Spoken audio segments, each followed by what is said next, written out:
Bendecido domingo, el día de hoy celebramos el quinto domingo después de la Pascua. Al término de la misa de 12:30 tendremos la plática introductoria a la misa tradicional. Después nuestro convivio mensual en Casa Rayón, los esperamos. Les recordamos las charlas Duc in Altum. El tema para este mes es el cristiano y la política, iniciando el lunes 13. Los esperamos en el Centro Cultural Isabel la Católica. También los invitamos los martes en el Cafeto de Providencia a la catequesis para adultos, la teología de la vida espiritual, a las 8:15. Y están abiertas las inscripciones para el próximo ciclo de catequesis para niños y para los campamentos de niñas y niños. Favor de consultar el boletín para más información.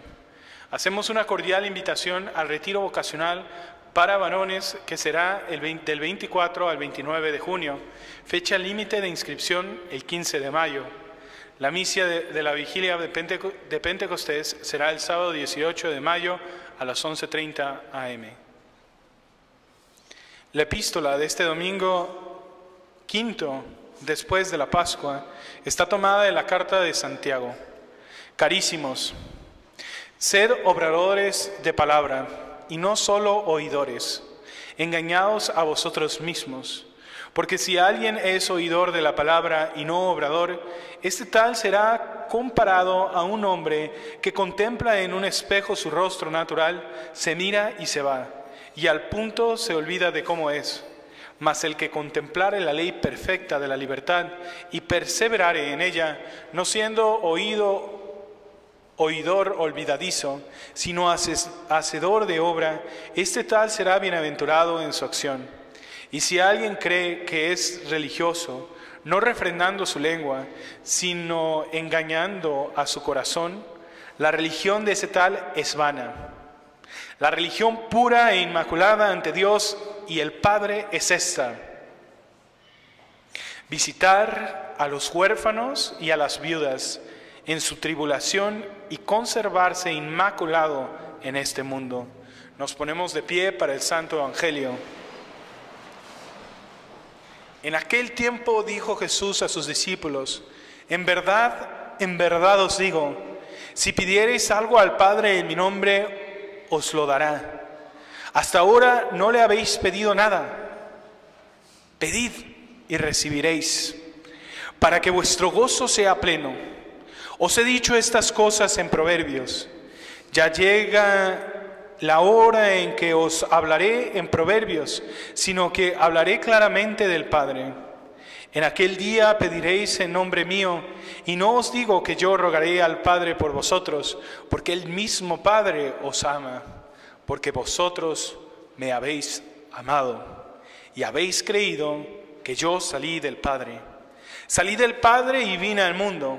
Otra vez dejo el mundo y voy al Padre. Dijéronle sus discípulos: he aquí que ahora hablas claramente y no dices ningún proverbio. Ahora sabemos que lo sabes todo y no es preciso que nadie te pregunte. En esto creemos que ha salido de Dios. En el nombre del Padre, del Hijo y del Espíritu Santo. Amén. Podemos tomar asiento. Este quinto domingo después de Pascua nos prepara para la ascensión de nuestro Señor, que toma lugar en esta semana. Cristo ha estado con los apóstoles y su presencia sensible ha sido una consolación para ellos. Pronto se elevará a los cielos. Esto, pues, deja mortificado el corazón de los apóstoles, aún con la promesa de que nuestro Señor permanecerá con ellos.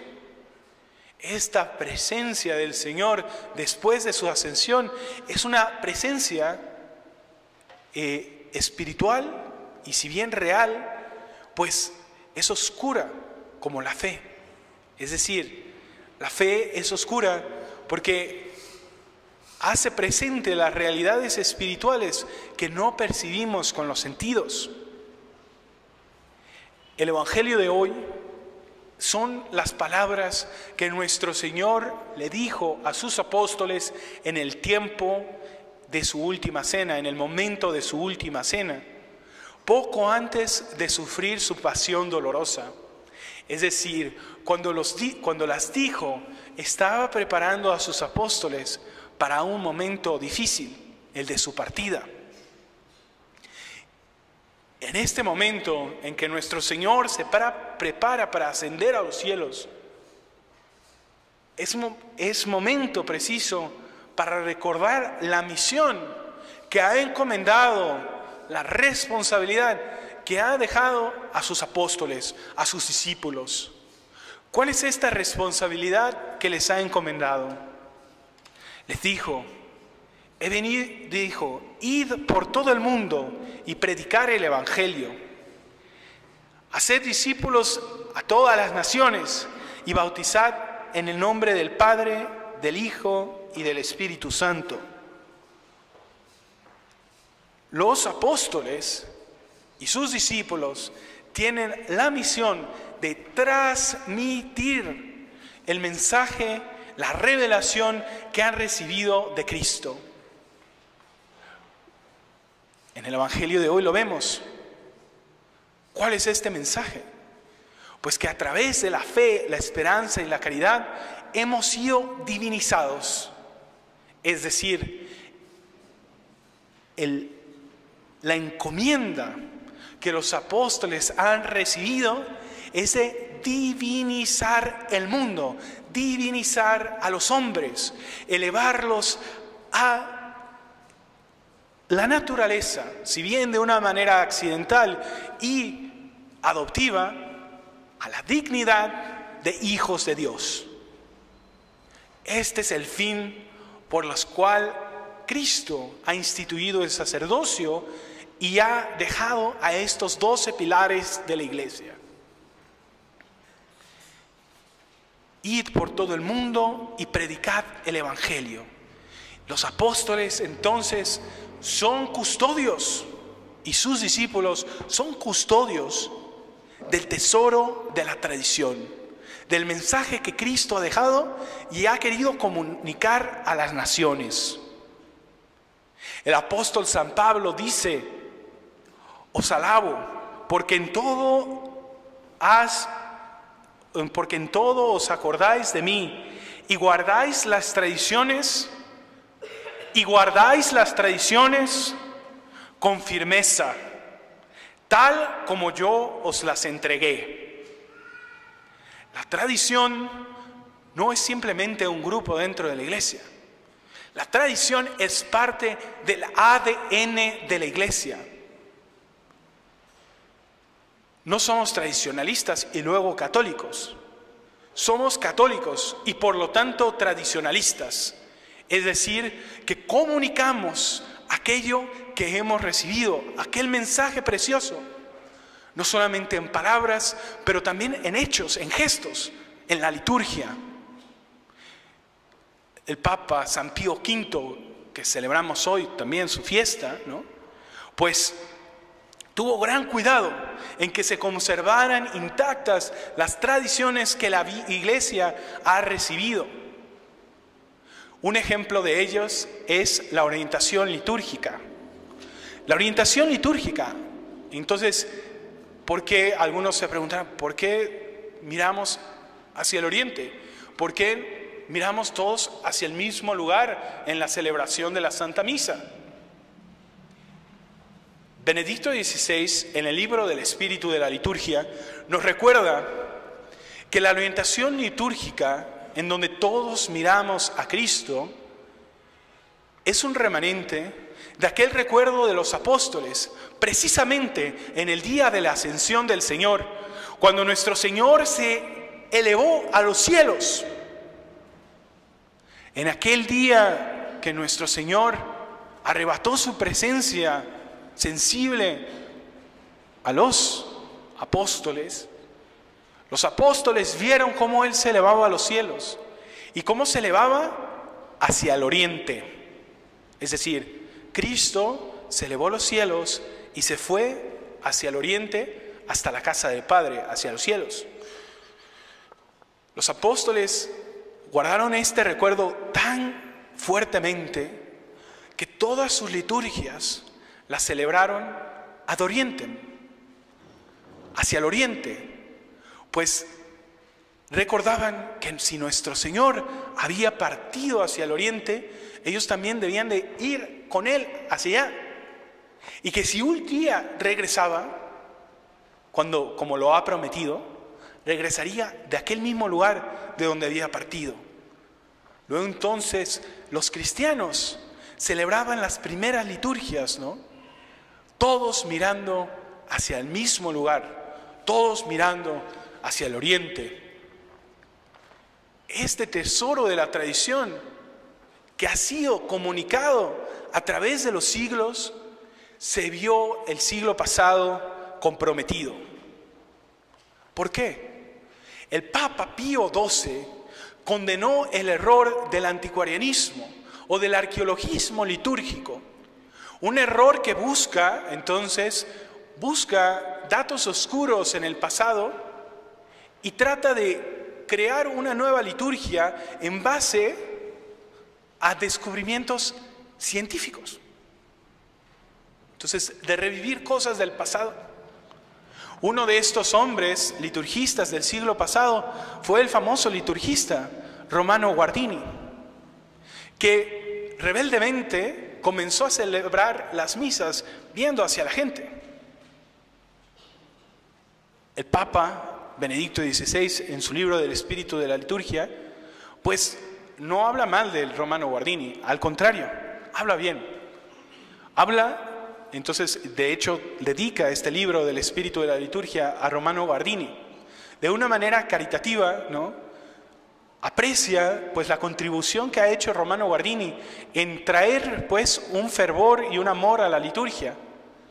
De la misma manera, corrige su error, corrige su arqueologismo, ¿no? que terminó siendo fallido, pues gracias a descubrimientos posteriores se comprobó que la liturgia desde el principio de los apóstoles había sido con la orientación al oriente. Triste.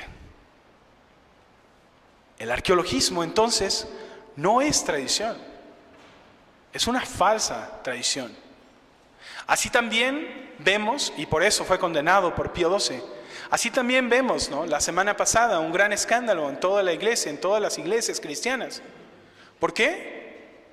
Porque, según se nos dice, el Patriarcado de Alejandría permitió la ordenación de una diaconisa.